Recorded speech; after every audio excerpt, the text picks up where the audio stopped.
അരി കുതിർക്കാതെ നല്ല സോഫ്റ്റ് ആയിട്ടുള്ള ഒരു അപ്പത്തിൻ്റെ റെസിപ്പിയാണ് കേട്ടോ ഇന്നത്തെ വീഡിയോ എന്ന് പറയുന്നത്. അതായത് ഇങ്ങനത്തെ കുറേ വീഡിയോസ് നമുക്കിപ്പോൾ യൂട്യൂബിലൊക്കെ കാണാനായിട്ട് പറ്റും.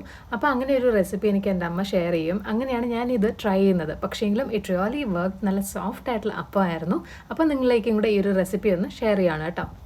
അപ്പോൾ ഇതിനായിട്ട് മെയിൻലി നമുക്ക് 4 ഇൻഗ്രീഡിയൻസ് ആണ് വേണ്ടത്. ഒന്ന് എന്ന് പറയുന്നത് അരിപ്പൊടിയാണ്. അതായത് നമ്മൾ നോർമലി അരി കുതിർക്കുന്നതിന് പകരം ഞാനിവിടെ അരിപ്പൊടിയാണ് യൂസ് ചെയ്യുന്നത്. പിന്നെ ബാക്കി 3 നമ്മൾ യൂഷ്വലി യൂസ് ചെയ്യുന്നത്, അതായത് തേങ്ങ, പഞ്ചസാര, ഈസ്റ്റ്. ഓക്കെ, അപ്പോൾ ഞാനിപ്പോൾ ഇവിടെ ഒരു കപ്പ് അരിപ്പൊടി എടുത്തിട്ടുണ്ട്. അരിപ്പൊടി നല്ലത് തന്നെ എടുക്കാനായിട്ട് ശ്രദ്ധിക്കുക, കാരണം ഇല്ലെങ്കിൽ ചിലപ്പോൾ അത് ശരിക്കും വരത്തില്ല.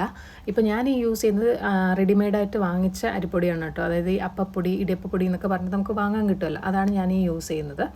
അപ്പോൾ ഒരു കപ്പ് അരിപ്പൊടിക്ക് നമ്മുടെ തേങ്ങയുടെ മെഷർമെൻറ്റ് എന്ന് പറഞ്ഞാൽ അരക്കപ്പാണ്, അതാണ് ക്വാണ്ടിറ്റി. പിന്നെ അതിലേക്കൊരു 1/2 ടീസ്പൂൺ ഈസ്റ്റും, അതായത് ഇൻസ്റ്റൻറ്റ് ഈസ്റ്റാണ് ഞാൻ യൂസ് ചെയ്യുന്നത്. ഈസ്റ്റ് എടുക്കുമ്പോഴും നല്ല ഈസ്റ്റ് തന്നെ യൂസ് ചെയ്യുക, അല്ലെങ്കിൽ ചിലപ്പോൾ മാവ് ഫെർമെൻ്റ് ആവത്തില്ല.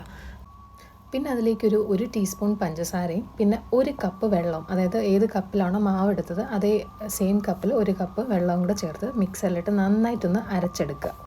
മാവ് അരച്ചതിന് ശേഷം ഒരു ഇളം ചൂടുള്ള വെള്ളത്തിൽ അതൊന്ന് ഇറക്കി വെച്ച് ഒരു 2-3 മണിക്കൂർ കഴിയുമ്പോഴേക്കും മാവ് നന്നായിട്ട് ഫെർമെൻ്റ് ആയിട്ടുണ്ടാവും, അപ്പം ഉണ്ടാക്കാനായിട്ട് റെഡി ആയിട്ടുണ്ടാവും. പക്ഷേങ്കിലും ഞാനിപ്പോൾ ഇവിടെ ഉണ്ടാക്കുമ്പം മാവ് വെള്ളത്തിലേക്ക് ഇറക്കി വെക്കുന്നില്ല, കാരണം ഞാൻ ഈ യൂസ് ചെയ്യുന്നത് ആക്ച്വലി മിക്സറല്ല, ഇതൊരു ബ്ലെൻഡറാണ്. അതായത് ജ്യൂസ് ബ്ലെൻഡ് ചെയ്യുന്ന സാധനമാണ്. അതുകൊണ്ട് തന്നെ ഈ മാവ് നന്നായിട്ടൊന്ന് അരച്ചെടുക്കാനായിട്ട് ഞാൻ കുറേ നേരം അരയ്ക്കേണ്ടി വന്നു. അതുകൊണ്ട് തന്നെ മാവ് ചെറുതായിട്ടൊന്ന് ചൂടായിട്ടുണ്ടായിരുന്നു. അതുകൊണ്ട് ഞാൻ പിന്നെയും വെള്ളത്തിലേക്ക് ഇറക്കി വെച്ചില്ല. മാവിന് ഓൾറെഡി ചെറിയ ചൂടുണ്ടായിരുന്നു, അതുകൊണ്ട് അങ്ങനെ തന്നെ അങ്ങ് വെച്ചേക്കുമായിരുന്നു. ആൻഡ് ഈ മാവ് ഞാൻ അരയ്ക്കുന്നത് രാത്രി ഒരു 10 മണി സമയത്താണ് കേട്ടോ. എന്നിട്ട് ഒരു 2 മണിക്കൂർ കഴിഞ്ഞ് ഞാനൊരു 12:30-1 മണി ആ ഒരു സമയത്തേക്ക് നോക്കുമ്പോൾ മാവ് നന്നായിട്ട് പൊങ്ങിയിട്ടുണ്ടായിരുന്നു. അപ്പോൾ ഞാനതെടുത്ത് ഫ്രിഡ്ജ് വെച്ചിട്ടാണ് പിന്നെ കിടക്കുന്നത്.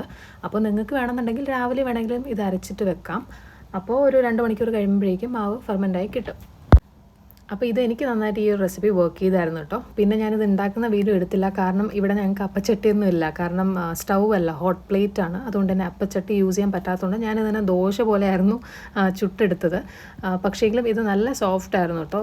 ഒന്ന് ട്രൈ ചെയ്ത് നോക്കൂ. അതല്ല ആരെങ്കിലും ഓൾറെഡി ഇതൊക്കെ ട്രൈ ചെയ്തിട്ടുണ്ടെങ്കിൽ do comment and let me know. Okay, thank U.